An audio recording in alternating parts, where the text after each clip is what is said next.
Hello lovely people, this week I'm doing the Spring Reading Tag. Sophie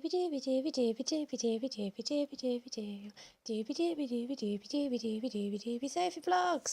I originally saw this tag on Leanne Rose's channel, I will leave a link below, but it is originally by Amy Jane Reads and I will also link to their video below as well.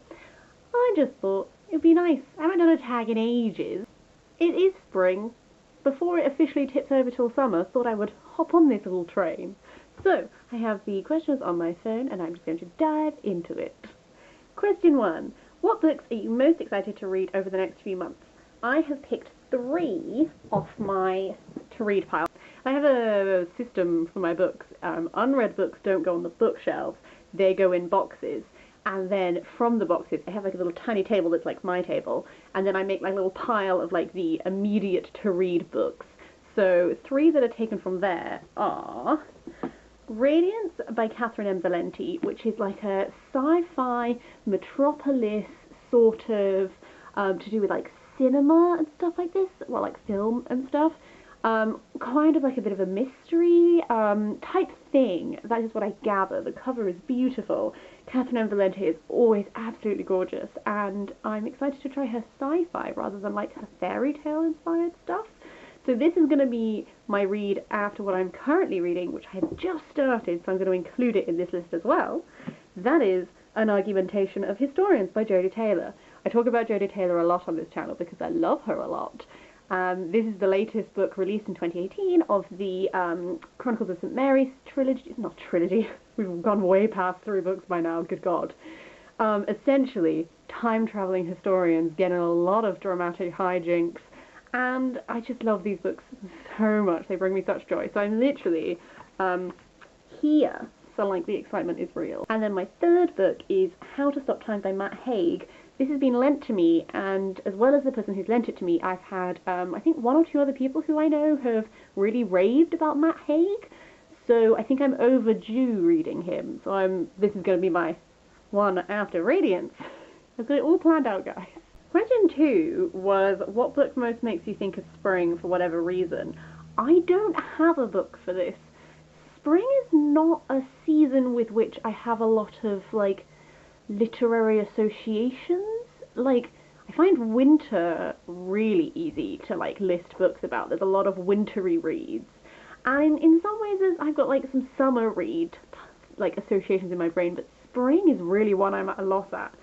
So I would be interested to hear what your spring reads are, if you have any, and I'm going to continue to mull it over, but I completely drew a blank. Question 3 is, the days are getting longer, what is the longest book you've read? That is still Anna Karenina by Tolstoy. I've yet to do one bigger than this, but this is a pretty big achievement to me, because this took me like 3 months to read or something, and it was really, really good, and I really enjoyed it, but I am not doing a reread for a very long time. Question 4 is, what books would you recommend to brighten someone's day? I've gone with like a mix based on what that requirement is. So, my first one I've actually lent out to someone, but that is anything Miss Fisher's Murder Mysteries related, just because it is delightful frippery that's got like style, mystery, and gorgeosity involved. So like, you know, 1920s Melbourne lady detective. That's day brightening.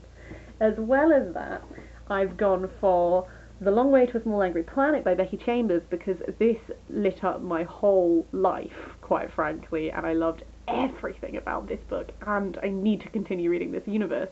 But if it was someone who likes sci-fi, whose day needed brightening, introduce this to their lives. It's so good. My entire tripod just fell over, but we can gonna continue as if it didn't. And then the final day brightening book is The Princess Bride by William Goldman, because it's just really fun and funny, and if you like the film, the book is great, and it's just a lot of giggly laughs. Question number 5. Spring brings new life in nature. Think of a book that doesn't exist but you wish it did. I think I mentioned this briefly in the Philosopher's Tag, maybe. That is, I really want a fiction book set in Weimar era Berlin that focuses on a queer lady in some way. I find Weimar era Berlin really interesting. I read Queer Identities and Politics in Germany by Clayton J. Wisenant was a really good non-fiction, like, academic look at that time period, but I want a fiction book that is a bit lighter than that was, because that was great, but it was quite text-heavy. Then, question number 6, spring is also a time of growth. How has your reading changed over the years? Quite a lot. Essentially, since I started working where I currently work, I've been there just over a year now. My reading has hugely increased in quantity because I commute now. So I have about 3 hours in total. It's like an hour and a half there, hour and a half back, just because I take the bus. It would be like 20 minutes if I drove. But I'm hopping on the driving lesson soon. So I have all this block time now, which I just spend reading. So I am getting through books like I have never gotten through books in my entire life. This is why all of my book chat videos are from like 5 months ago, because I just cannot post them out at the quantity at which I am recording them, which is good because, you know, there's a nice little bank to fall back on. There's ever like a run of book chats in a row. That's because I haven't had time to record anything recently.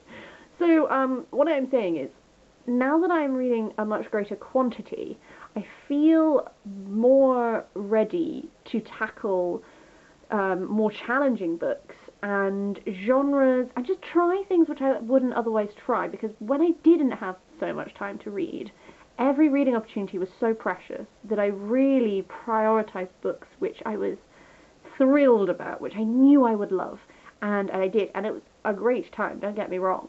Less, but of higher quality. Whereas, like, I just have this time that I'm on the bus. It would be a waste not to do something with it, so reading is what I do with it. And because I know that I'm going to be getting through books at like a faster rate than I used to, I am trying out different things. If I don't like a book, I'm not going to continue with it, but I have been challenging myself to read a wider range of things because just because I've got the time, really. You know, I don't know if that logic makes sense, but it's sort of where I'm at. And it also means that now I'm less concerned with, like, hitting certain reading goals and targets. Like, I've never been one to set myself, like, reading lists very much. I have this little, that aforementioned, like, pile, but that's very subject to change. I like to, like, flit along and have books that inform books, and that I'll read a book and it'll be of a certain thread, and then I'll want to pick that thread up again in a slightly different angle or something else, and all of these things. So I'm less goal orientated, and it's more just like embracing consuming a wider variety of things. Whereas I'm gonna be interested to see, I am intending on learning to drive, which will take me ages probably, but when I'm finally able to drive and I have not got that time where I'm definitely reading every day, I'll be interested to see how my reading changes then. What types of things am I reading? How am I setting myself goals that I want to achieve because it's harder for me to achieve them? Is all that going to happen? I don't know. I'm going to find out. I would also, just to add an extra note onto that answer, since doing BookTube, I think also, I'm talking about like challenging myself with reading and stuff, and I think that's just because doing BookTube has given me more tools to be able to analyse what I'm reading a bit better. Like, obviously I also did a degree. I am used to like analysing literature text. I think BookTube has made me a lot quicker with drawing conclusions from books, or like assessing what I like and what I don't like. And even if I read a book that I'm like, actually, like I've reviewed books from book chats before, I'm like, I didn't like this book, but I'm much more able to pinpoint why, and then to have that influence going forward, you know? So like, obviously reading is for fun. I try and only read books that I like. When I do read books that I don't like, that in itself is not a failure. That just means that I'm learning more about me and what I value in text. And I think BookTube has been really key in helping me develop those tools and that way of thinking and being able to translate. I'd like to say more concisely, but like my entire channel might not be proof of that. You know, like this whole way of being able to not just read as like a solitary thing, but read as a way of then connecting to a greater community. Because there's some really fabulous people on BookTube who I watch, and in some cases who I interact with. Hello, lovely ones. And all of this ramble is just a way of saying that, like, my reading has changed from being something which just, like, I did myself, and it's now become something which has more of a two-way thing going on. I don't know. I'm going to move on to the next question. Question 7 is, we're a couple of months into the new year, how's your reading going? My reading is going really well. As I have mentioned, I am reading a lot at the moment. My Goodreads tell me that I set myself a goal of 95 books this year. I've read 50, and it is currently the 18th of May, so I'm fairly certain I'll be hitting that. My main things that I'm focusing on are like not numbers based, but more like content based. So I set myself at the beginning of this year that I want to do more rereads. That's going well. I have just finished my reread of the Fever Crumb series, so there'll be a wrap up at some time of this channel. And then my next one that I want to reread is I want to finish rereading his Dark Materials, because then I can finally read the Book of Dust, which has just been sitting there looking at me and going, you want to read me? And I've been like, yes I do, but I also haven't reminded myself of everything that happened. So, I guess it's going really well, yes. And then finally, any plans you're looking forward to over the next few months? I am going to Dublin this coming week. By the time this is out, I think this might be posted when I'm in Dublin, if I've managed to edit it with enough time. So hopefully I'm in Dublin currently. That's really exciting. It's also my birthday in July, and that's always great. So like, lots of things. I'm excited about life, you know? Finally, I'm going to tag some people. I wasn't tagged in this tag, but I liked it, so I am going to tag people.